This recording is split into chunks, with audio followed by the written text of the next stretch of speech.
we just want to say later in the show, in about 15 minutes, we are going to have an interview playing with Kevin Lapka from Bears Nation podcast. We're going to preview week one. We got a lot to say. It was a great interview. We cover everything from matchups to predicting what's going to happen in the game. So stay tuned for that. In the offseason, there's things that he's shown, and I've seen exactly what he can do. And so he's going to shine for sure. He's going to blossom. He's going to, prove everything that everybody doubted him on, especially week one. That team passed on him, so.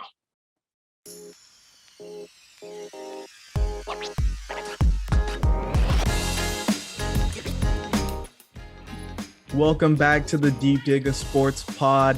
I'm your host, Drew. My other host over there. What's up? It's D. And the energy is going. The shit talking has started. That was Bears wide receiver Darnell Mooney talking about Justin Fields not getting picked by the 49ers. I mean, let's just get right into this week one talk. What's your immediate reaction to hearing this guy say that Justin Fields got passed by the Niners? Dude, I'm juiced. I think this is going to be the perfect week one game for the 49ers. Now it has a little bit of an edge to it.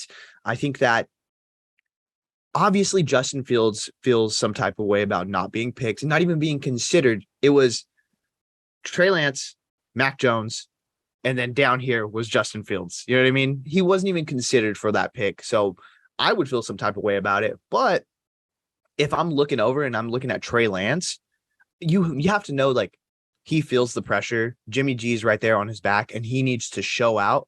And who better to prove it against than these Bears, who have another, like, second-year quarterback who's looking to prove something. So I think this is a good matchup to start off the year with, and I think there's going to be some fireworks. Yeah, I mean, Justin Fields should feel a little chip on his shoulder because the Niners did pass on him. I feel like in that draft, they didn't even consider him after a certain point. It was either Mac Jones or Trey Lance, and not just the 49ers. A lot of teams passed on Justin Fields, and last year he looked like he was learning something. He was getting there, So this is a big year for him. This is a big year for the Bears, and it's just interesting that we got this matchup with a lot of parallels between the situations, the 49ers and Bears. The quarterback play is the unknown, the offensive line play. Both have struggled in the past, and man, they both have pretty solid defenses. So it's gonna be a good game. Great fan bases. The shit talking is on Twitter. It's real, but I think that might die down after week one happened. They go back to being cool. So for this game, do you think that there's something more to this? Does Justin Fields have something to prove specifically against this team? I think so. I mean, if you look at, like, the stories that were coming out, Shanahan's over there drawing up, like, plays for Trey Lance on the plane back from seeing Justin Fields. You know what I mean? If I was him, I'd feel slighted in some way. And I thought when the 49ers initially moved up that Justin Fields was going to be the guy. You know what I mean? I'm sure he got a little, like, excited about it too. Oh, think about what I can do in this offense. Like, Shanahan needs a guy like me, and to not even be considered for that spot, like, I definitely feel slighted. Yeah, it was a weird situation in the draft, and I think Justin Fields would like this Patrick Mahomes like storyline of a guy that was overlooked by Shanahan and became this great quarterback. Jury's still on if it's going to happen. I think he could have been in a similar situation as Trey Lance. They're both mobile quarterbacks. They both have a lot of room to grow. But where he's at isn't a terrible spot. They're young. They have a new head coach. We'll see how he can. He's a defensive coach, so we'll see how the offense improves from last year. They tweaked the offensive line. They added some pieces, so he's not in a completely terrible spot as people want to, portray it as. They were competitive last year. 6 games, 6 wins. They're gonna do a little bit better this year, I've heard. And yeah, man. What's your feeling of, like, Trey Lance going in week one with this other guy that he could have potentially been in that guy's shoes? Yeah, I mean, I think the target is on Trey Lance's back. We all see that Jimmy Garoppolo is standing there right next to him. You know what I mean? So he has to put on a good performance, especially to start off. And I think it's going to go on a game-by-game evaluation how he plays and how Kyle Shanahan feels about him. And I know that there are points in practice where Jimmy looks better. You know what I mean? Jimmy could throw the ball and he's like semi-accurate. And I think a lot of Trey Lance's ability is going to be on the fly. Like, I'm moving in the pocket, I'm looking downfield, and I can come up with this amazing play. And so that doesn't happen in practice. That happens in the games. You know what I mean? And so this is going to be his chance to shine. This is live action, week 1. You're the starting quarterback. You have the keys. Let's go. Yeah, and I'd much rather have Trey Lance in the driver's seat right now than Jimmy G. If not for like the abilities of Trey Lance in week 1, then at least for the learning curve. I'm not really counting on Trey Lance to win this game himself. I think our run game is going to be amazing. I think the schemes that Kyle puts in the short passing game with Juszczyk and Kittle, I think Kittle's really going to be unleashed this season as you want a young quarterback to rely on the tight end. Yeah. And I mean, you obviously know Debo, and Ayuk. You can get them the ball quickly in short instances, and they can take it to the house at any moment. So I don't think we need Trey to carry us, but we need him to start week 1 so that in week 17, this guy's ready to go for playoffs. And we know that he has way more upside than Jimmy. I don't want to see Jimmy go out there, throw for 100 yards and 3 picks, you know? Yeah. I'm kind of over that. I'm expecting them to come out of the gate firing. I'm expecting Trey Lance to be like super pumped up, and I'm expecting a big play within like the first quarter. Yeah, and I think the run game is really what's going to be the star of the show, but then there's going to be a few plays where Trey Lance hits that play action, and it looks so clean in preseason. Play action, maybe Danny Gray down the slot, Debo, Ayuk on the outside. We don't know who it's going to be, but there's going to be a deep shot really early in this game. And in the past, I think they've tried it a few times with Jimmy where they immediately try to hit a deep bomb, but not very often. I think this is going to be a regular thing with the 49ers where out the gate, they want to get that deep ball from Trey Lance. Yeah, and that's exactly what Kyle's offense needed. It needs someone that can take the top off and just let it run, you know, and you have all these guys that can run that route. Let's just do it. And even then, who cares if they even hit it? As long as they see like, oh shit, that's a threat, they can't crowd the box. They need to respect that. And who knows, maybe they don't hit it and they get a PI call. Like that happens fairly often. You know what I mean? So all these different things that can happen are all going to be pluses. I think Trey Lance is going to do really well in this. Yeah, and look for it doesn't even have to be a go route. The 49ers, all of preseason and all of training camp, they're working on these deep in routes and these deep posts. Those look very effective.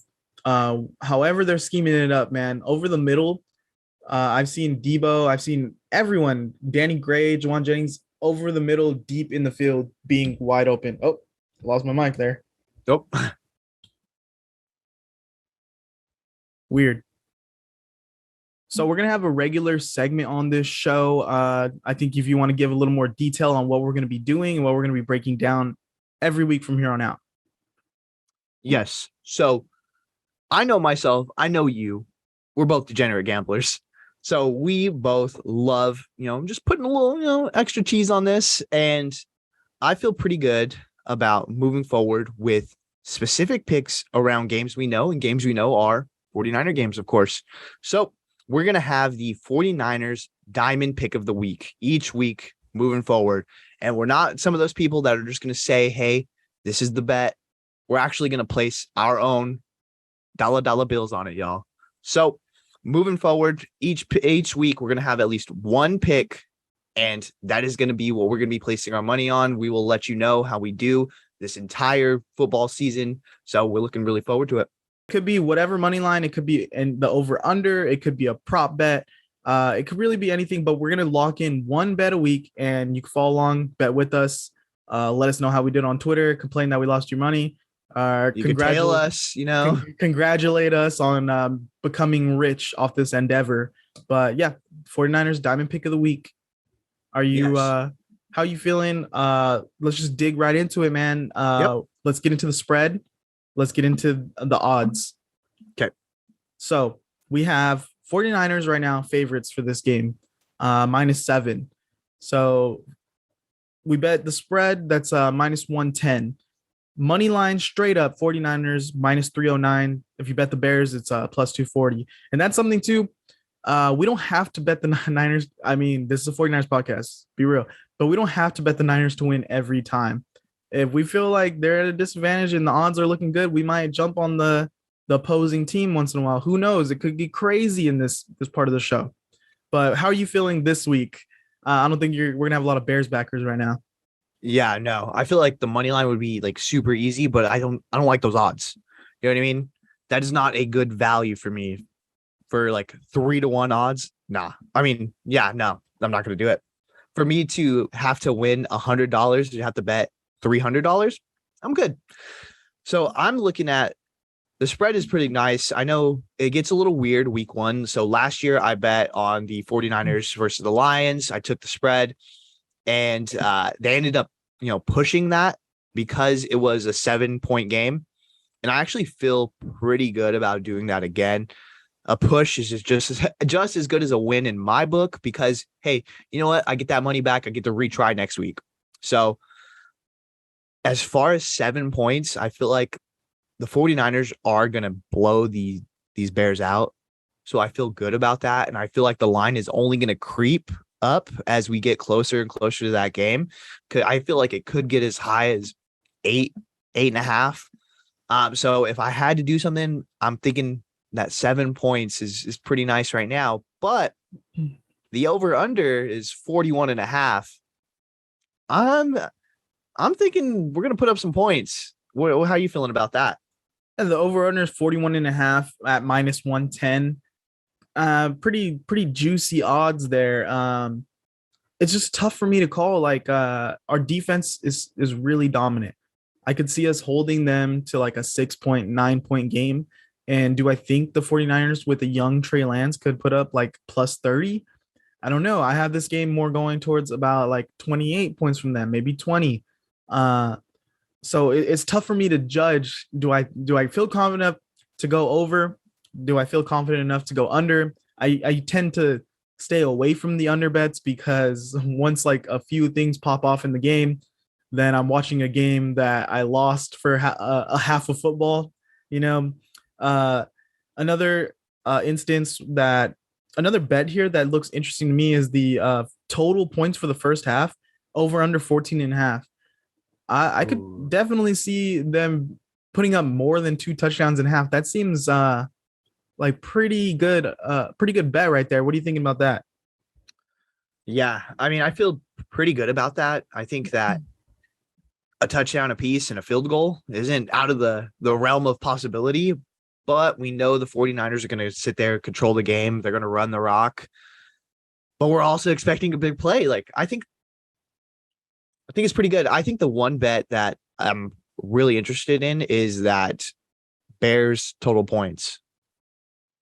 Yeah, so the Bears over under total points is 16. If you go the over, it's -121. Go the under, it's -105. I mean, this also looks like a good bet to me. This is going to be a defensive game, man. This is going to be a run-heavy game, both sides.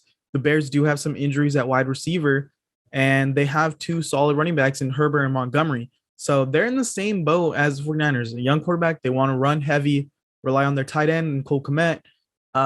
And that eats up a lot of clock. 49ers obviously are going to run the ball maybe 100 times this game and take the pressure out of Trey Lance. So anything that keeps the clock moving consistently, you kind of want to lean with the under. And we have an amazing defense. But the thing that worries me about this specifically, we have injuries at the safety position. We have injuries at the cornerback position, and Sam Womack can't cover everyone. Yeah.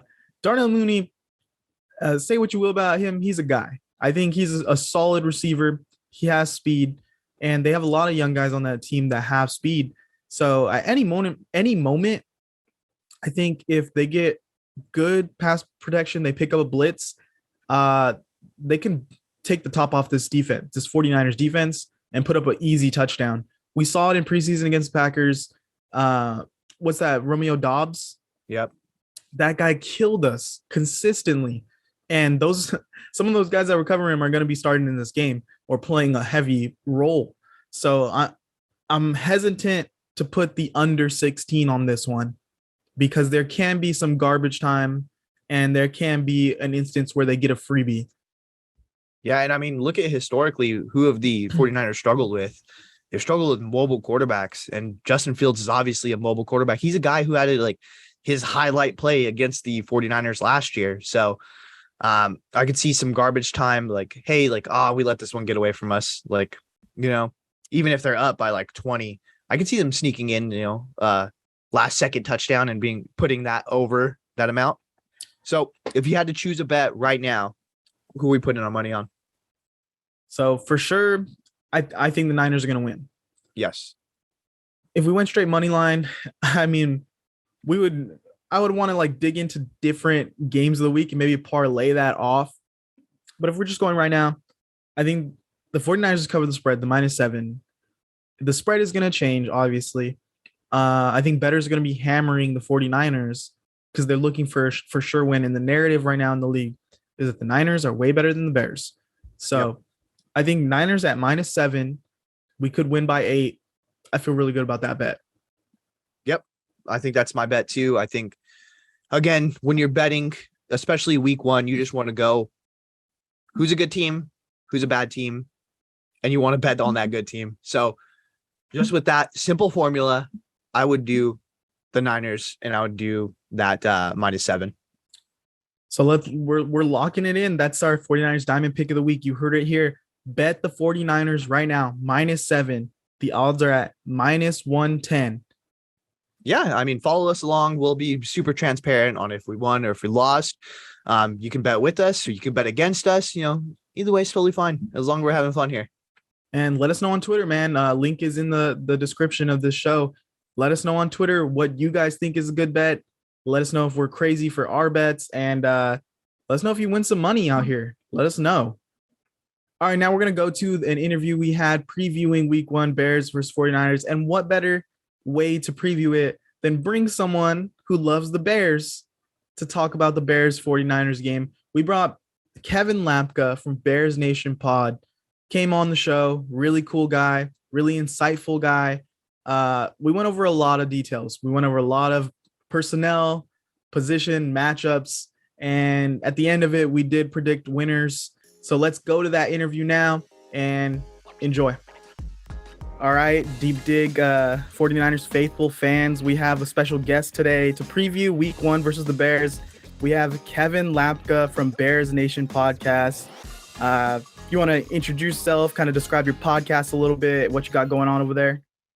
Yeah, Drew, thanks for having me on, man. Excited to talk some football with you. Can't believe week 1 is almost here. I know you're just as excited as I am, but as you mentioned, yes, host of Bears Nation Podcast. You can find us on YouTube, Instagram, TikTok, Twitter, all over the place. Also, content producer at 670 The Score, Chicago, #1 sports radio station in the city. So if we have any Chicago people listening here, make sure you listen to 670 The Score and Bears Nation Podcast. But yeah, Drew, happy to be on here. Thanks for having me on, man. Yeah, anytime. And I had to wear a Niners jersey. I usually just wear whatever t-shirt, but gotta do it. Gotta represent today. Yeah, man. So before we get into any predictions, I know a lot of fans are getting heated on Twitter. The Bears fans and the Niners fans are kind of going at it, man. What are your thoughts on all that Twitter beef? A lot of people trashing each other's rosters, man. That's how it goes, man. Right before week 1, it gets heated. The beef starts to build up. And, the Bears and the 49ers don't really have a feud in general. We're not big rivals. And if anything, Bears fans love the 49ers because of what you guys have done to Aaron Rodgers in the playoffs. We appreciate you year after year ensuring that Aaron Rodgers does not get another Super Bowl. So, Robbie Gould, longtime Bear, current kicker of the Niners, we have some love there. So, look, I have no animosity towards the San Francisco 49ers. every week except for this week. I got a little something to get to you guys this week. Again, week 1. And, this is it's an interesting season for both of us. And I know Bears fans, like, the thing you have to understand about Bears fans is they'll get riled up regardless, right? There's people who believe the Bears could be one of the worst teams in the league. And you'll see where I am at on that spectrum later in the show. But regardless of whether the Bears are going to be 0-17 or 17-0, Bears fans are going to get hyped up. They're going to talk their ish and they're going to get ready to play. So the one thing I can tell you is on Sunday, you're going to have Soldier Field jam-packed with a bunch of drunk Chicagoans who are ready to go, regardless of what people think about the Bears. But yeah, what do you think about the beef, man? Yeah, man. I mean, I'm excited to see the crowd going crazy on both ends. I think it's a matter of just like the timing. I feel like both teams are in this weird zone of quarterback and right. For quarterbacks for both teams, we're unsure of. Just in touchy subjects for both teams, and it just so happened that we got scheduled week 1 and both sides are ready to blow up on the topic. Bears are kind of in a more touchy spot where they feel like they got disrespected last year. They did end up winning 6 games, but people talk about them like they were like the bottom of the league. And new head coach, young quarterback, I think it's a lot more promising than 49ers fans are willing to admit. But I think, yeah, it's just like a matter of we got scheduled week 1, so fans are ready to go. Yeah, you're absolutely right. I mean, you are right about the similar situations as well. 2 young quarterbacks, obviously the narrative there about them being in the same draft class. And while I don't really believe that there's like additional motivation for Justin Fields to go out there and prove the Niners wrong. I mean, we're past that point. They played last year and, Justin played well last year, but I think there's people who, and, the game's on Fox. I'm sure Fox is going to brew something up like Justin Fields is out to prove the Niners wrong. Like, I think we're beyond that point, but you are right about the situations being similar. And yeah, it is crazy that we got lined up for week 1 with kind of a similar idea for both teams. Yeah, man. So before we dig into the game, let's kind of learn a little bit more about the Bears from because on the outside looking in, we just know Justin Fields. We know the highlights. What are your storylines for the Bears, like that everyone, should be aware of going into the season? So there's a lot of storylines. A lot happened to this offseason. Obviously, you change regimes, you change GM, head coach, and then you bring in a lot of different talent. You cut a lot of guys. There's only 16 guys on the roster this year who were on the roster last year. So, big roster overhaul, a lot of really young, talented rookies. 9 of the rookies from the draft class, made the team. Very deep draft class for Ryan Poles. They traded down. They got a lot of additional picks. And, they're one of the youngest teams in the NFL after being one of the oldest teams in the NFL last year. But, I'm not going to go through every little thing. Here's the one thing I can tell you as far as what is going to be indicative of how good and, how good the Bears can potentially be is the new head coach in Matt Eberflus and what he's bringing to the table and the rest of his staff and the identity that the Bears have built this offseason. And the difference between that and what was existing last year and the years prior with Matt Nagy is why the Chicago Bears are kind of, you even mentioned it. I think you were a little willing to admit that, they're kind of going under the radar and everyone wants to put them in the same tier as the Jaguars and the Seahawks and the Texans and, those bottom feeder teams, and there's plenty. I think, USA Today had them winning like 2-3 games, having them being the number 1 overall pick. And the bottom line is this team, you mentioned it, won 6 games last year. And through the last 3 preseason games and all the offseason, people within the Bears community, and I understand why people nationally wouldn't, see this because they're not tuning into the Bears every day at training camp. You're not going to understand it until games start.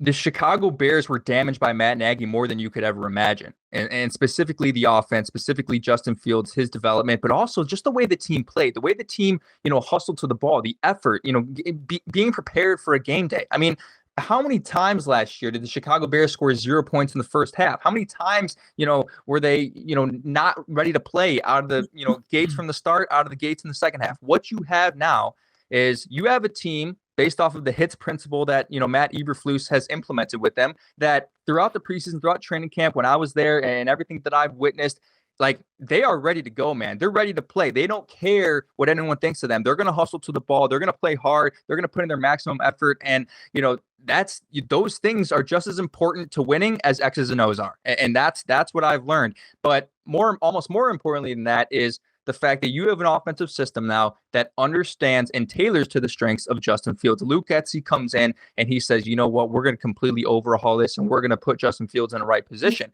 Now they have an offensive line that's improved. Kevin Jenkins is moving to right guard. That was our second round pick last year, obviously fell to us. And, there's rumors of him being traded early in the offseason. They decided to move him to guard. And he's proved to be better at that spot. He's going to be the starter there. They signed Riley Reef. He's not going to start, but that's depth that they have at the position. They've got a rookie at 5th rounder, Braxton Jones at left tackle, who looks really good. New center from Green Bay. They signed to a 2-year contract. Lucas Patrick, he's going to be, kind of a stale, stalwart on that offensive line. And then at left guard, you got Cody Whitehair. He's been a name for about 4 or 5 years. He's played really well, been a Pro Bowl caliber guy on that line. So the line is improved, but the number one thing is you have a scheme that tears to the strength of Justin Fields, and you're seeing designed rollouts and bootlegs, and they're running this outside zone concept. They're going to run the football a lot, and like and going back to what I initially said, like to me, the damage done by Matt Nagy, like that's 2 to 3 games on the schedule, like that you can flip. So when I look at this team this year, I think that they can be, a winnable team, and they're going under the radar, and all the moves they made this offseason and the identity they brought in. This is going to be a team they're not going to be a Super Bowl contending team. They're not going to you're not going to win the NFC North, right? Could they push for a 7th seed in the wild card? Maybe they could. I think they potentially could. But the bottom line is, is it pertains to what we're talking about here, Bears Niners week 1, this team's got something to prove and they're going to be ready to play. And if the Matt Nagy was coach this team, I'd be here saying no effing shot they got a chance to win. But this is a new identity, new team, and an offense that tears to the strength of Justin Fields. So that's a little low down on what the Bears have done this offseason generally. And look, I want to hear about the Niners too, because again, the thing about all of this is, throughout training camp, there's 32 teams and we trust national sources, right? But national sources don't do their, deep dives on these teams. They don't see these teams on a daily basis like you and I do as we cover these teams as analysts day by day. So, I would like to say that people like you, Drew, and I, we know a little bit more about these team situation than national analysts. Hence why they should be listening to this podcast if they're looking. As someone that's like covering the Niners and really following them, you do learn those little bit of ins and outs of the nitty gritty of the roster. Right. And, I did a little research on the team, and I think looking from the outside in, if you're just the national consumer, you're looking at Eberflus, and you're looking at a new head coach, unproven. Justin Fields, a young quarterback that some people still don't believe in. So from the outside, and then you got a lot of young guys, a lot of just not household names. So correct. I feel like that just feeds into it. And then you have this Roquan Smith debacle going on, and let's touch on what you touched on a little bit. Some of these young guys like Cole Kmet, Herbert, Montgomery, Jalen Johnson. Do you think these are immediate impact guys or are there any other young guys that are immediate impact, or are they still taking those steps and maybe a year or two, these guys are going to really affect that team? So when you talk about guys like Cole Kmet and Jalen Johnson, they're going into their 3rd year.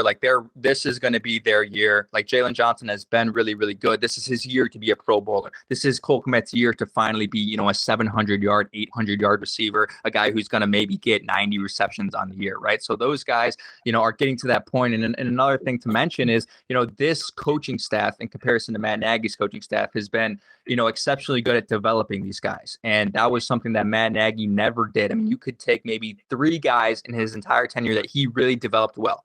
No one in that coaching staff, not one player, you did not see vertical linear progression as far as, their development. But you talk about young guys across the board. I mentioned Braxton Jones, the 5th rounder left tackle. Now it's going to be tough for him, right? First game in the NFL, and guess who he sees on the opening snap? He sees Nick Bosa. So, as much as Bears fans are real excited about Braxton Jones as a sleeper from the draft, well, guess what? I don't care how good you are when you're going up against Nick Bosa as a rookie. It's going to be an interesting matchup to say the least there. But you go to the defensive side of the ball, and this is where you start to see the young guys come around. We talk about 2 secondary guys, your 2 second-round draft picks. You got Kyler Gordon and Jaquan Brisker. Kyler Gordon, cornerback out of Washington, a freak athlete, one of the most athletic cornerbacks to ever come out of the draft. That guy's gonna, he's gonna go one-on-one against Deebo Samuel at times in the slot. He's playing a lot of slot corner right now, and I think that's where they're gonna have him lined up there in the nickel.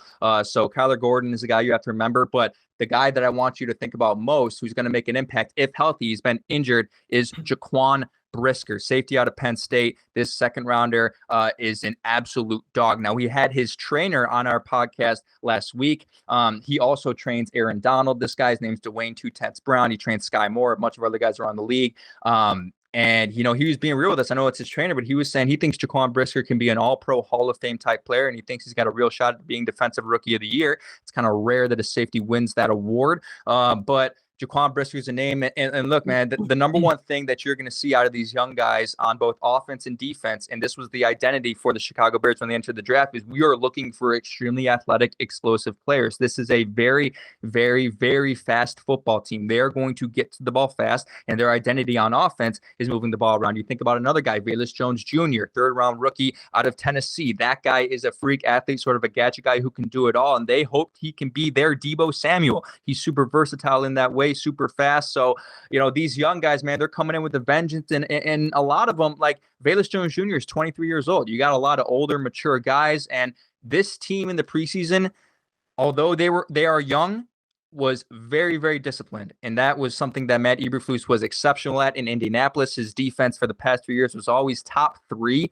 in penalties, and I think they made like 4 or 5 penalties all of the preseason. I mean, they are a very disciplined football team, but these young guys, man, the guys that you're going to hear on Sunday who Niners fans currently don't know about, who might be like, okay, this guy might be able to play a little bit, are Velus Jones Jr., Jaquan Brisker, Kyler Gordon, Braxton Jones, and then definitely keep an eye on, Jalen Johnson, Cole Kmet. And, I know this name, but I don't know if people in your market know how good this guy can actually be. Darnell Mooney, if you have not drafted yet in your fantasy league, that's a guy that I would watch out for too. But, again, as much as I love having a young football team, there's growing pains. There's always going to be growing pains. And when you have to face a veteran team in the Niners who's been there, they've been to the playoffs a number of times, and in the bigger moments, in the NFC championships, in the Super Bowl, just 3 years or 4 years ago, right? And a great, very well coached team, Kyle Shanahan. It's going to be a little bit different playing the 49ers versus another team week one when you got such a young team. So.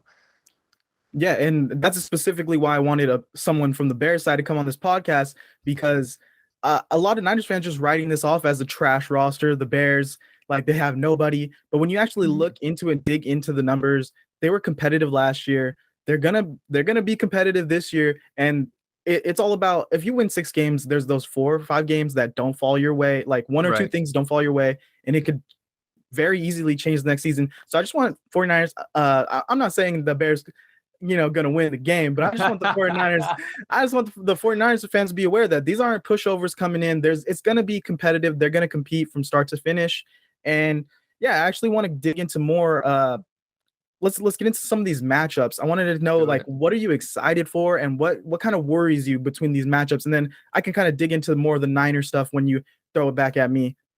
Yeah, I mean, like I mentioned, the number one thing that scares me is still that defensive front of the Niners, right? I mean, this is an offensive line that I think is going to be better than what you saw last year. I mean, if you remember that game, Bears Niners, I was actually looking at I was rewatching the highlights before this to kind of get myself prepared for this podcast. Now I was like, I think Justin Fields had around 100 rushing yards in that game, but it wasn't because it was designed. It was because he was having to break out of the pocket and to do it himself, because that 49ers defensive front was destroying the Bears offensive line that day. And, you remember the one play everyone remembers is Justin Fields juking out, all those guys and getting into the end zone and the red zone. And one of the better plays for him and the best play for him last season. But again, like, that's not the way you want it. Like, yeah, it was a great play, but he had to, break loose out of the pocket in 0.5 seconds because the 49ers defensive front was manhandling them. So yes, I have optimism that this Bears offensive line is going to be improved and better than last year, but you still have young guys, man, like Larry Borom on the right tackle. He's a second-year player. Tevin Jenkins at guard. He's a second-year player, but this is his first year playing guard. He played tackle last year. On the left side, I mentioned the 5th rounder, Braxton Jones, and you got the 2 veterans in the middle. So, not only is this a young line, but it's also a line that this line on Sunday that you're going to see has not played together at all. Lucas Patrick has been out with a hand injury since the beginning of training camp, so they haven't played as a coherent unit at all in the preseason. So that scares me a little bit as far as, week one, what we're going to see with the 49ers defensive front against the Bears O-line. So if I had to pinpoint one matchup that terrifies me most, it's that. So I want to hear your lowdown on what you think about the Niners defensive front going up against the Bears there, and whether you think that they're going to have success. Yeah, and that's the matchup specifically I wanted to focus on going in, because this is the matchup that I think most weeks the 49ers are going to be winning hands down. this D line is loaded this season, even more compared to past years, and it's deep. It's so deep. We have Nick Bosa on one end, and then we have the rookie Drake Jackson on the other, and that kid is looking like a steal in the second round. He is athletic. He can play every down. He came in. We were thinking he could be maybe just a third down blitzer, but he's been all around player, and he doesn't even have to be because we also brought back Kerry Hyder, who was amazing in our system. He went to Seattle and struggled, but he's back now. Obviously, we have Eric Armstead in the middle, and he's naturally better in the middle. We always kind of kicked him out, but now that we have more depth, we keep him in the middle there. And if we get anything out of Javon Kinlaw this season, the guy has been a monster. I don't know if you've seen the pictures of him at practice, but he makes other humans look like children. And then just the depth. We have Omenahue who could come in and just bull rush players. We have Hassan Ridgeway in the middle. It's just we're going to be throwing guys at the Bears constantly the whole game, and they're all going to be fresh. And if you look at Nick Bosa's tape, he actually performs better in the fourth quarter. That's where a lot of his sacks come from. When the other guys get tired, Nick Bosa is not tired. And I'm suspecting a lot of these young guys on the Bears line going to be a little gassed at the end of the game when they're trying to contain Nick Bosa for 3 quarters. And then you're trying to double Nick Bosa. But on the other side, you have a lot of guys who are going to win those one-on-one matchups. So that's the matchup that I think the 49ers are really going to get away with in this one. Yeah, I think you're right. Now, you're talking about a matchup that I think the Bears can have success in. It's kind of out of the box here, but it's like Matt Eberflus versus Trey Lance. I mean, and what I mean is Matt Eberflus is not going to make life easy for Trey Lance here at the start of the season. Can we basically say Trey Lance is a rookie here? I mean, it pretty much feels that way, and Matt Eberflus he's creative, he's smart, and he's going to throw things. He's going to make life very, very hard for Trey Lance. And the defense in general, like this is a very fast defense. Roquan Smith is an extremely good player. And, a lot like the past 3 weeks, he's had everyone in his ear saying, you are not better than Fred Warner. You are not deserving of $19 million Fred Warner money, hence why he didn't get the contract extension. I think Roquan Smith, and look, I agree with that too. Like, I don't think he was worthy of getting the $19 million, or he wanted $20 million. That's why the contract didn't get through. He wanted to be the highest paid linebacker in the NFL, and Ryan Poles specifically is like, dude, you're not Shaq Leonard yet, right? We can't give you that kind of money yet. And I think he understood that. That's why he's playing out the contract. But I think Roquan Smith has something to prove. But the linebacker next to him, playing at the mic is Nicholas Morrow, a guy that we got from the Raiders on a 2-year deal, super fast, super young, athletic. He's a guy to look out for too. And the secondary is, I said young but talented, but it's really the Bears defensive front that a lot of people haven't been talking about. It's almost like everyone forgot Robert Quinn didn't, record or break the Bears record in sacks last year. Like Robert Quinn broke the Chicago Bears record in sacks last year. And everyone knows the famed history of Chicago Bears defenders. So for him to do that is exceptional. And people are just kind of writing him off. Like, this guy is a top 10 edge rusher right now. And then in the middle, they signed Justin Jones from the Chargers, good player. And then they just picked up a waiver wire pickup from the Vikings, Watts, who's going to be in the middle. And then on the other side, you got Al-Qaeda Muhammad, a name to remember. This guy can play. He was with the Colts and the Colts defense with Matt Eberflus there. Super athletic, super quick, but also a very, very good run defender. We know the 49ers are going to try to look to run the ball a lot. So I just think Matt Eberflus has a plan. He's going to do his homework on, the limited tape you have on Trey Lance in the preseason. That he's going to make life difficult for him. He's going to throw a lot at him. He's going to do a lot of blitzes. He's just going to make things difficult. And it's not just, it's Matt Eberflus just, scheming it to difficulty. No, like the Bears defense is going to be a good unit this year, and they're going to get takeaways. That's why they brought Matt Eberflus in. Top 10 in takeaways every year that Matt Eberflus was the defensive coordinator of the Indianapolis Colts. The one thing the Bears were terrible at, well, not the one thing, the one of many things they were terrible at last year was they couldn't get a damn takeaway. That's why they brought Matt Eberflus in. The matchup for me is Eberflus and that defense versus Trey Lance, making life hard on him because, look, I can tell you from experience, it doesn't matter sometimes how good your weapons are. I mean, the 49ers have great offensive weapons. They got George Kittle. They've got Deebo Samuel, Brandon Ayuk. Like, they're still going to make things hard for that offense and for Trey Lance. Yeah, I totally agree. To me, it is going to be Trey Lance's basically rookie year. Right. I don't think he earns that second year title until he plays about 15, 16 games. But it is going to be how simple can we keep it for Trey Lance and still be effective against that defense? And Eberflus is going to disguise some things, throw some schemes at him that he hasn't seen, and he's still, he could still make some mistakes. He's still young, but with his playmaking ability, the weapons we have, I think we can still keep it simple and breaks here and there. I mean, Debo, all we have to do is get the ball in that guy's hands, and he's going to make something happen. And I think what mirrors these teams too is the offensive line play is questionable for both coming in. The 49ers obviously have Trent Williams. That side of the line is locked down. But on the other side, on the right tackle, we have McGlinchey, who is not a fan favorite at all. People question his size. Good to know. He gets a little touchy about that subject. But his pass blocking isn't the greatest. We just need him to be an average right tackle in the league to get by. And our interior of the line has been just a question mark all offseason. We didn't invest in anything. We let Laken Tomlinson walk for nothing. And so we're relying on Spencer Buford. I believe he's a 4th-round pick.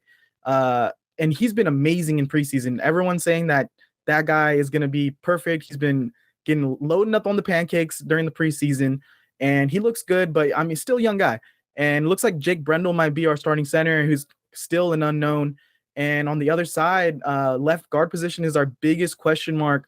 Aaron Banks, the 2nd-round pick from last year, looks like he's going to be the guy just because of draft position. We have to play this guy. He didn't play any downs last year, and we got to see what we have in him.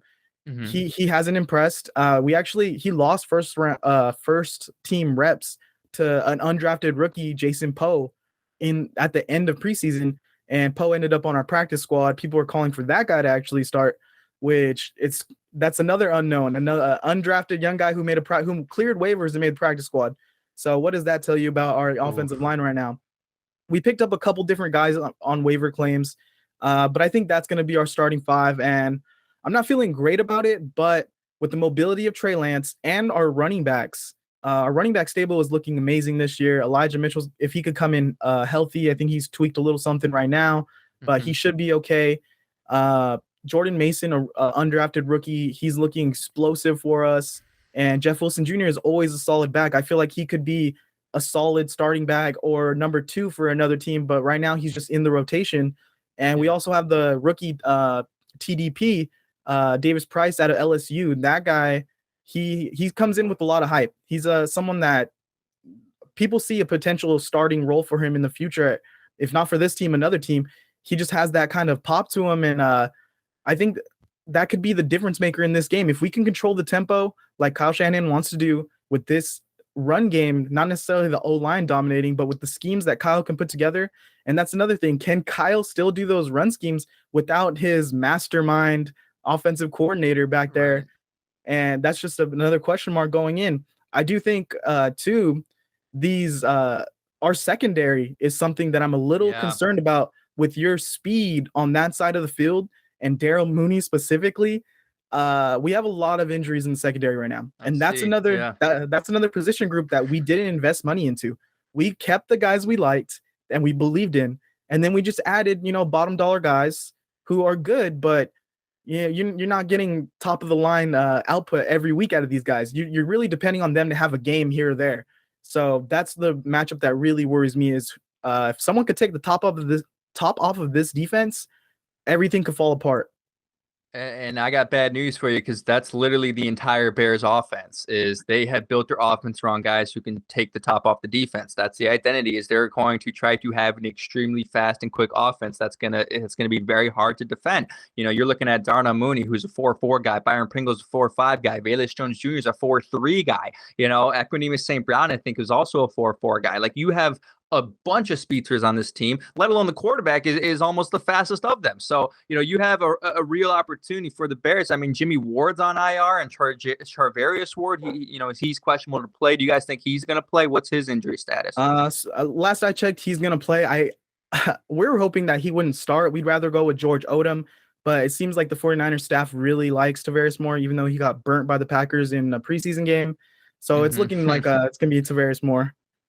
Okay. So, nonetheless, like, this secondary the Bears can expose it. So, like, Darnell Mooney, is a guy to look out for. I think his over-under, I don't know if you do a lot of betting, but his over-under for receiving yards week 1 is only like 60 yards. So I might have to hit the over on that. But they're going to throw a lot of things at you. And again, you mentioned the name earlier, Cole Kmet. Like, this is a guy who this preseason and this offseason has really taken a step that a lot of people didn't think he was going to take. We as Bears fans and analysts no one really loved the pick when we selected him in the second round 3 years ago.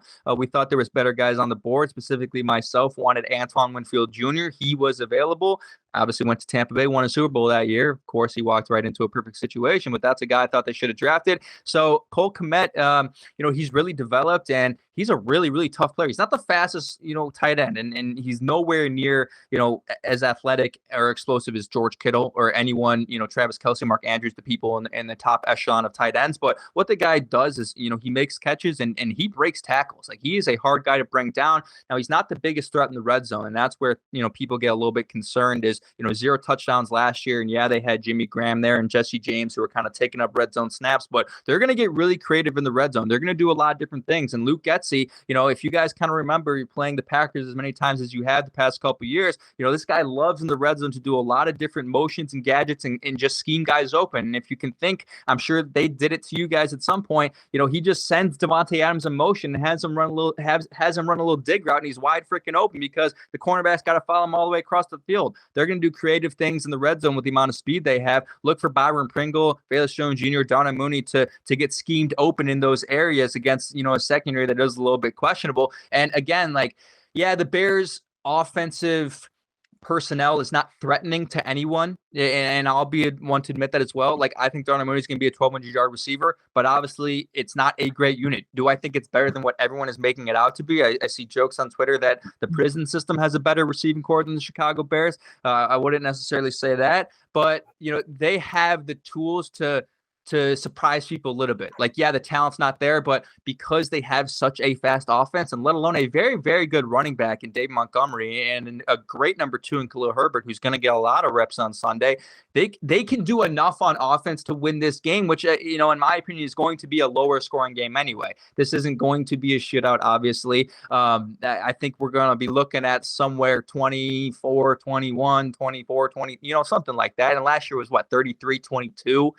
So something like that. Now, again, let's go back to Trey Lance because this is where things are interesting to me. I want to hear, kind of from a 49ers perspective, the thoughts on Trey Lance, because I have something I can explain to you about what I think his situation is like. But, all I hear is everyone thinks he's going to be, everyone thought he was going to be really good. And then the preseason happened and people are like, well, I don't know, but it's also just preseason. So what should I expect from Trey Lance?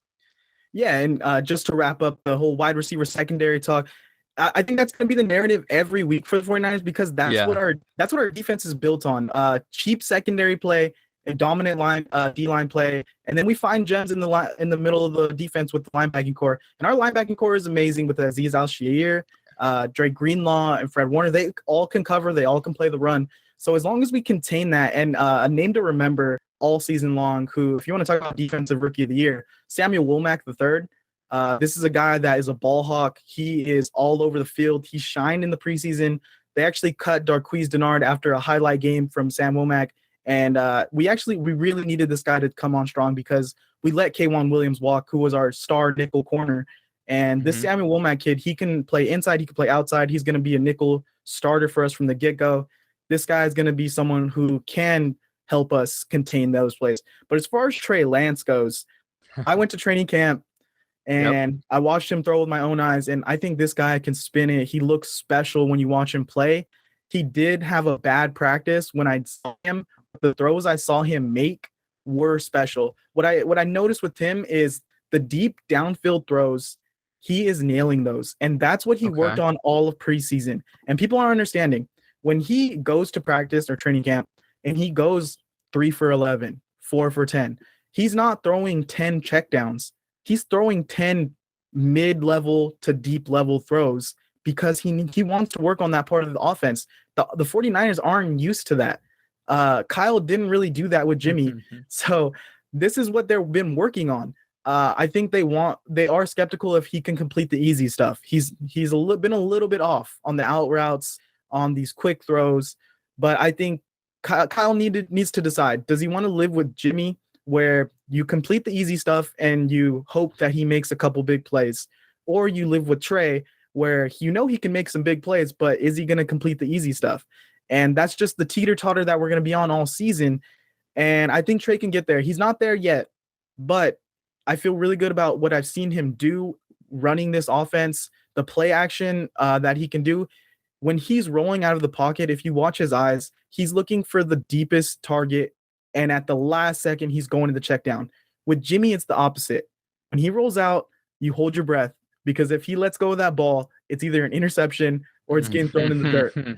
And so that's been the big difference that I noticed in the preseason is Trey Lance out of the pocket. He's been amazing. And his pocket awareness is actually really good. He stays in there. He avoids the rush, and he keeps his eyes downfield, and he doesn't take off running until he has to. And that's been the main things that I've seen him improve on this preseason. And by the end of the year, I think this guy's going to be, if not something special, he's going to be on his way.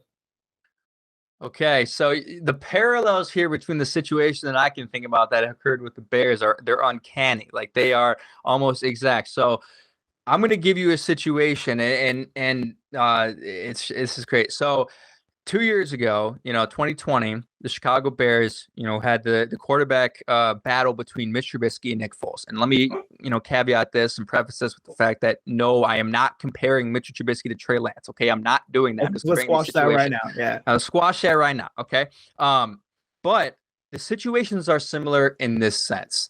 At that time, there wasn't really a battle in San. I wouldn't call it a battle, right? It wasn't really a battle between Lance and Garoppolo. It was Jimmy G's job, right? Yeah. So, that year in 2020, Mitch was named the starter, but Foles was right behind him, and they had just paid Foles that contract. They had just paid him a 3-year contract worth $40 million, and everyone knew that. So, Trubisky was named the starter. He played 2 games. He played okay. And the moment he made a mistake in the 3rd game, they yanked him for Nick Foles. And then, everyone knows the rest that happened. Nick Foles wins the game against Tampa, then they lose 6 games in a row. But the reason why this is similar is this, and why it's scary, I think, sometimes for Niners fans here is when and Mitch knew this in 2020, that the full support of the organization is not behind you, it does damaging things for your confidence. And everyone knows that if you don't play the quarterback position with confidence, you are not having success. And the thing that would scare me if I'm a Niners fan and a Trey Lance fan is this. Now, Trey Lance knows in the back of his mind now, okay, they just restructured Jimmy Garoppolo's contract, and he's not going anywhere, right? I mean, he's in San Francisco this year, and he's there for a reason. And now, I don't know if you saw this report, who knows if this is true, but, there's something that came out yesterday about Shanahan not even wanting to really draft Trey Lance, and he wanted Mac Jones. I'm not going to read too much into that. But Trey Lance knows in the back of his mind, like, if I make a couple of mistakes, like, I could lose the job for that day. I could lose. They might bring back Jimmy Garoppolo. And the reason why it's a little bit more like why the situations are different is the Niners know that with Jimmy Garoppolo, the floor, like, you could be a NFC North team, or not, sorry, an NFC championship contending team, because that is exactly what you were last year. Not a ton of roster turnover for you guys. Like, you guys could be an NFC championship team with Jimmy Garoppolo. You did it last year. So they know that in the back of their mind, and that's their safety blanket. And I made this analogy on the podcast. I was like, I don't know, are you of age? Are you over 21? Oh, yeah, I'm 26. Yeah, okay. So I figured, but I just want to make sure. It's like you go to the bar. I'll take that as a compliment. Yeah, you should. You go to the bar, you see the fancy new drink, you want to try the fancy new drink, and maybe it's really good, but more times than not, it's not. And the next time you go back to the bar, you go back to your comfort drink, right? You go back to the Bud Light, the PBR, right? The Miller Lite, the thing that you're used to. And that's Jimmy Garoppolo for the Niners. If things are going south, or even if they're not going south, but if they're not amazing and he's struggling on the throws that you talked about, you can easily just go to your back pocket and say, we know Jimmy Garoppolo is the floor. We know he's going to give us, he's a game manager who can give us a win against a good team, right? Because that's just what he does. So that's like, I'm just telling you from personal experience with the Bears that, like, not having full confidence in your head, it's extremely, extremely damaging as a quarterback. It damaged Mitch Trubisky knowing that the front office and the coach specifically had zero confidence in him. And the moment a mistake was made, you're gone. And knowing that, like, it puts a lot of pressure on you as a quarterback to play your expectation then is to play a perfect game. And it's very, very hard to do. So that's why, like, when they restructured Jimmy G's contract, I was like, oh no, like, because I mean, he's not going anywhere, right? Like they did that for a reason. He's there. And I feel like, do you agree that he's sort of there, kind of in their back pocket, like that they can go to? Yeah, I mean, I totally see that. And for me, I do look at Kyle as a wild card of this guy's going to do whatever week to week it takes to win, whether that's with Jimmy or with Trey, which is what we went through last year, is people calling for Trey Lance when the season wasn't looking good. He stuck with Jimmy because he knew that Jimmy could run what he wants. And we ended up rattling off some wins at the end of the season, snuck into the playoffs barely. And I think they wouldn't have made this move if they didn't have a guy like Trey Lance who could handle this mentally. I mean, everyone talks last season about how well Jimmy handled the media and handled this situation. Nobody wants to talk about how well Trey handled this, how well Trey has handled this media circus all offseason. For a big story and kind of a crazy story, this hasn't been that big of a narrative out in the world. It's true. Unless you're focusing on it specifically. And that's because Trey Lance and Jimmy G are mature guys. I think Jimmy is mature enough to know, like, hey, I'll step back for a while, but if you need me, I'm in there. I'll be a leader again. And he's not going to step on Trey's toes. And I think for Trey, you know, if you're comfortable, you're not growing. This guy needs to get pushed a little bit maybe. And Kyle and Jimmy are good in that quarterback room to teach him. He's comfortable with Jimmy as a person, I think, and I think Jimmy will help him move along. I kind of look at the Tua situation last year where they're switching off. Right. I don't know if it's last year before, where they're switching off Ryan Fitzpatrick and Tua. And I mean, Tua never looked mentally shook to me from that. And this guy was getting pulled like he was an MLB pitcher. And I don't think Kyle's going to be doing that with Trey. It might be from like the get-go, like, hey, Jimmy's going to start this game, go and take a step back for a week or two. But if they could do it there, and I think Trey knows, say he does like struggle and Jimmy is the guy halfway through the season and he finishes the year. These next 2-3 years, Trey's the guy no matter what, because there's no getting rid of him. We drafted him. We would eat too much cap to trade him and he wouldn't have great value. So Trey knows at the end of the day, next year, he's the guy no matter what. And I think he's just going to come in as a professional every day and try to get better.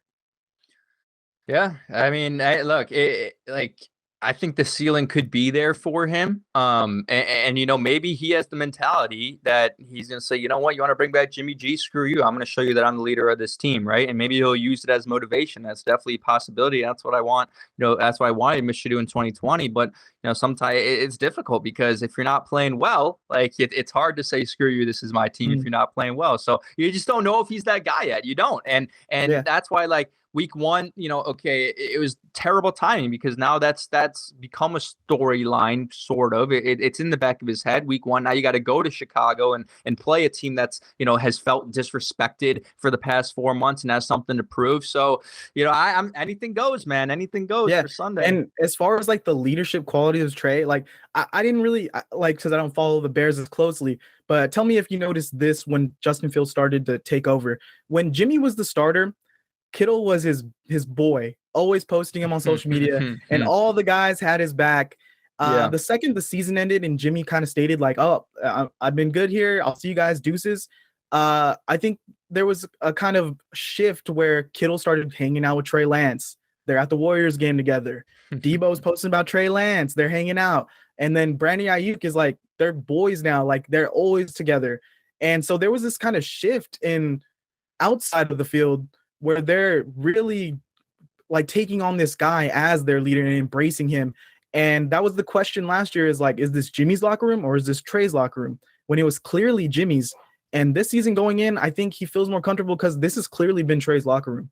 Jimmy at practice has been off to the side on his own, and yeah, they respect him, they like him, but there's been so much going on. I don't think these guys look at him as the leader anymore.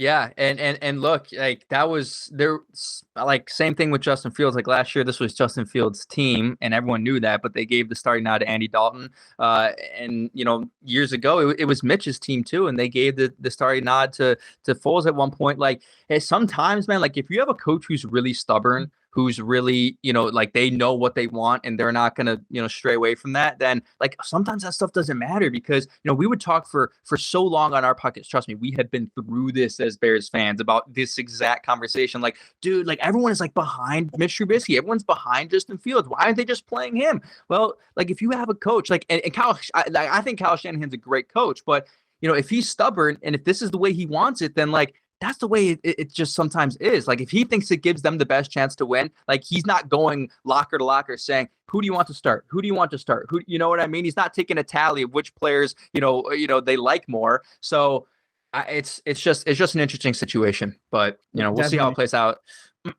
and as far as like Jimmy, we don't even know how long he could be a part of this. They restructured True. His contract because it makes him a little bit more tradable. For a team to take on a $6 million contract with incentives to possibly bump it up to like the 18, 19 mil range.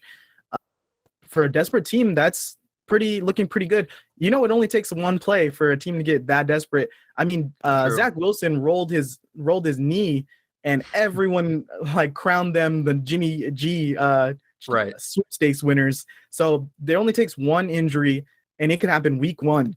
And all of a sudden the whole narrative changes. The 49ers can get a draft pick, and we have to commit to Trey. So that's just something to look out for going into the season. While we're still on the quarterback, I just got to ask you, as someone facing this team, this roster, would you rather be facing Jimmy G or Trey Lance right now? I'd rather be facing Trey Lance. I would. I would. I mean, again, Jimmy G and that team, they know how to win. I mean, they're a hard team to beat, and I just think Trey Lance is prone to make a couple of mistakes. And look, that could change down the road. But as we're talking about week 1, right? And again, is sort of like a rookie season. Again, we're kind of pushing that narrative. He started 2 games last year, right? But as the official starter, first week 1, I'd rather play the younger guy who doesn't have as much experience, who, there's questions around him and all these factors. Like I could end up being way wrong. Like Trey Lance could end up being really freaking good, right? He could end up throwing for 350 yards and 4 touchdowns. Or like, I'll go back on Sunday night and wish I never said that on this podcast. But going into it, like I know what Jimmy G has done against good teams. And I know what he did to us last year, like not him specifically, but that team with him as at the helm. And I would be a little bit more nervous playing you guys with Jimmy G. Like I know that's probably a weird thing to hear. It may not be what you expect to hear, but like for this game, for this moment, like that's just what I got to go with. No, yeah, I see that point of view. For me, someone who watched all the games, and I know you say Trey Lance, yeah, he can make a couple mistakes. No matter how long Jimmy's been a starter and been in this league, if you watch a Jimmy G game, he's going to make 2 or 3 throws a game that are just lollipops for the defense. Like he's just handing them the football. There's going to be 2 or 3 mistakes. So if Trey can stay in that range of 2 or 3 mistakes, maybe 4, because he's mobile, he can make other plays for us that Jimmy can't. I'd rather roll with Trey, and because I think he can bring about the same level of production. Okay. So that's kind of my take on that. So got you. Now that we've heard all this, I want to hear you. I already know what your answer is. But your prediction week 1, win, loss, what are you thinking? And look, this has really changed for me. Like when the schedule came out, right? And I saw this on the schedule, I was like, crap, that's not great. You don't want to see a team that was, in the NFC Championship last year, week 1.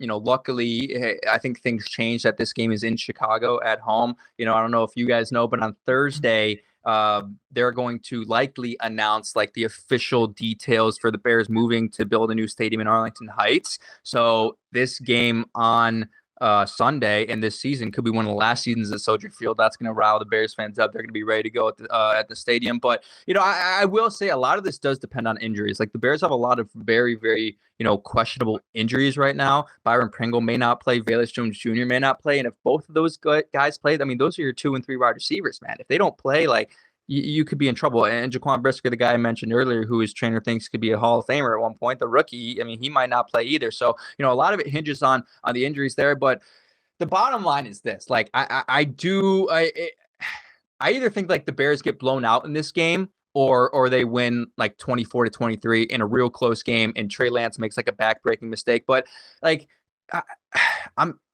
I think the Bears win the game. I hate to do it. I don't want to be that guy, because I know like you guys got a big fan base. I know every fucking, sorry, pardon my French. I don't know if I can curse on this podcast. Yeah, you can cuss all you want. Every 40s Niners fan probably just, turn this damn thing off. Oh, casual Bears fan, typical Bears fan. Look, I have the Bears winning, 9 games this year. I do. And I know that's more than what most people think. But if you listen to my reasoning earlier in the show and you listen to the things I said, like, I have merit behind why I think the Bears could be a good team and why I think they're going to win this game. If I break it down, like, I think the matchups end up being even, right? Like, we know there's a big matchup advantage for the Niners right there with the defensive front against the Bears offensive line, right? But we know there's probably an advantage with the Bears, offensive personnel against, the secondary with injuries you guys have. And I think the Bears defense, even against a rookie quarterback, could be, a personnel advantage there. So, Justin Fields, man, like, they're going to do things to bring him success. And the other thing I use when I, evaluate a game like this, especially since it's week 1 and you don't have previous games to analyze and evaluate, is, the Bears were in that game last year. I mean, they took the lead with that Justin Fields rushing touchdown in the 4th quarter.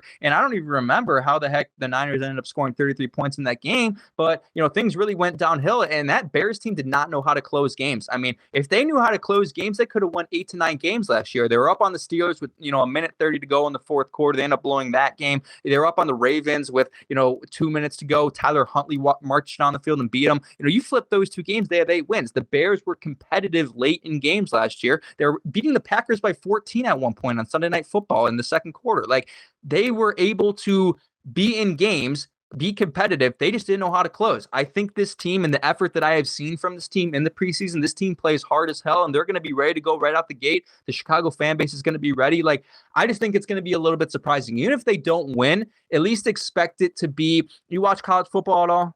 Yeah, definitely. I graduated from Ohio State, so obviously I watched last night Ohio State Notre Dame. I could almost see, like, if the Bears were to lose, I think it would almost happen exactly like Ohio State Notre Dame happened last night, right? Notre Dame, new head coach, Marcus Freeman. They got a lot to prove, right? Younger quarterback. They go out and they absolutely manhandled the Buckeyes for the first, 30 minutes of the game. They're up 10-7, and then talent prevails. The better team kind of prevails in the end. I could see something like that happening where, the Bears come out hot and they really, really show that, like, they're here to play. Justin Fields makes some nice plays and they go up in the half, and then, they kind of fizzle out. It fizzles out in the second half. They can't close it out, but I think they get it done. And I just look, regardless of how good Trey Lance is going to be, it's very, very difficult for him to come in against a very, very smart defensive, one of the smartest defensive, coaches, defensive minded head coaches in the NFL, and a young, talented defense is ready to play. It's going to be hard for him to have a big, phenomenal day. Like he may have a good enough day, but I don't expect Trey Lance to go out there and absolutely torch the Bears defense. So, score, I go 24-23. I think the Bears inch it out. There's always one surprise on week 1. Why not this be the one? But I know you probably got some gripes with it. So I don't see eye to eye completely on this. So I definitely I gotta lean the Niners. I do have them going. I believe maybe like a 28-20 score, even like a 28-24 around there. I think just with this 49ers defensive line, I think they're just going to be dominant, and they have struggled in the past with mobile quarterbacks. I don't think we're going to have that problem so much anymore with Drake Jackson, Eric Armstead, Kinlaw out there, and especially this linebacking. Azeez Al-Shaair, this is a guy, like, look out for him on the free agent market in a year or so. This guy we might lose him because he's playing so well, and he might just cap out. We can't afford him anymore. Dre Greenlaw, he's really fast at the other outside linebacker spot. Fred Warner, obviously. I think those guys kind of mask our secondary injuries and all the struggles we might have back there. Trey Lance, I think, I think it could go the way you're saying, a slow start for the Niners. But once Kyle Shanahan settles into his game plan, I think our run game is the major difference in the speed of Elijah Mitchell and Jeff Wilson Jr., who's also a pass catcher that can get loose. And then you have Kyle Juszczyk and Kittle making plays and blocking. I think there's just so many ways that Kyle Shanahan could come at this team, and I feel really good about that. So that's basically where I sit on it. And we also improved our special teams, so we kind of tuned things up here. We picked up Ray McLeod, and we got a couple of guys like Oren Burks, Odom, who could play special teams. So we try to clean up those mistakes that we kind of fell through all season last year. I think the Bears, they're not a pushover. They're going to come out and compete, but I believe in Kyle Shanahan, especially D'Amico Ryans too. This guy can scheme, man, and he's aggressive. People want to talk about Robert Saleh, how he did with this defense. If you look at the difference between that defense and D'Amico, the way he calls it, this guy, he is sending the blitz, he's sending stunts, and he'll send the corner on some blitz, and that maybe can help contain Justin Fields, maybe throw him off a couple plays, especially with their young receiving core, and especially if you're saying it's banged up, just tips it more in our favor. So that's kind of where I'm sitting on that. Yeah, no, definitely. And look, you mentioned something that I'll say. I'll say a couple of things. I'll say one, if Jimmy Garoppolo is starting this game, I pick the Bears to lose. I do want to say that. And also, like, the thing that scares me the most, well, obviously Nick Bosa scares me the most, right? Going up against the 5th round rookie Braxton Jones, it's something that you'll hear a lot on Sunday. But Kyle Shanahan scares me the most out of anything, with the 49ers. You have a very, very, I think, one of the top 4-5 head coaches in the NFL right now. Like week 1, those guys, they game plan well, but at the same time, like, if there's one week where the head coach advantage isn't there, it's week 1, right? Because they don't have a lot to feed off. They don't have a lot to see. And the Bears were very, very strategic as far as how much they were going to show. And Luke Getsy has said multiple times in interviews and press conferences that they haven't showed anything in the preseason. And what you're going to see week 1 is nothing from what, that they showed in the preseason. So, like, as afraid as I am, and I still am afraid of Kyle Shanahan in this game, if there was one week where the head coaching advantage and the strength of your head coach isn't as much of a factor as it is in other weeks, it's week 1. So just a couple things to keep in the back of my mind. Again, I know the 49ers fans are going to be finding me on Twitter and crapping on me. I'm sorry, but let's be respectful on there, guys. Let's be respectful. Let's be nice. But yeah, like, nonetheless, man, like, I think this is going to be it's going to be a good game, man. It's going to be a really entertaining game. It's going to be a dogfight. Like, I think both teams are going to play really, really hard. And again, you remember that game last year? Like, it was a great football game, man. That was a good game to watch, entertaining down to the wire. So I think, like, regardless of who we think wins, like, it'll come down to potentially a 2-minute drill. And how perfect would it be? Like, okay, one of these guys, Trey Lance or Justin Fields, has to, go down the field and get you a game-winning drive, and we'll see who can do it, right? They're both from the same draft class.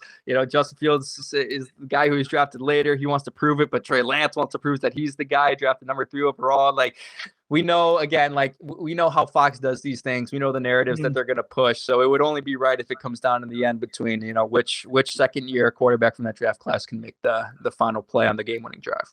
Yeah, man. To me, the narrative for me is this is kind of a game of unknowns. Very true. Quarterbacks, you could both say, are somewhat unknowns. Both offensive lines, you could say, questionable unknowns. Right. I'd say your receiving core are secondary unknowns. So this is just such a interesting matchup that kind of fell into our laps here, where we're going to learn a lot about these teams quickly. And it is kind of hard to analyze this, where there's a lot of new factors going into both of these teams. Even like your head coach, our quarterback, those is kind of the highlights. But man, we're gonna see that first half. We're gonna learn a lot. Damn straight. Yeah, man. I think that's all I got for you, man. I appreciate you coming on here, giving a little insight for our fans for week 1. If you want to give another shout out to yourself and kind of let them know where you're at, where they could find you, support you on Twitter. Yeah. You guys could just follow at Bears Nation Pod. I mean, I do a little bit of posting on my personal, but I do most of the stuff on at Bears Nation Pod on all of our platforms. So you can follow us there. Again, really appreciate you guys. You guys do great work here with the Deep Dig podcast. So it's an honor to be able to be on here today. Yeah, man. Appreciate you, man. Thank you.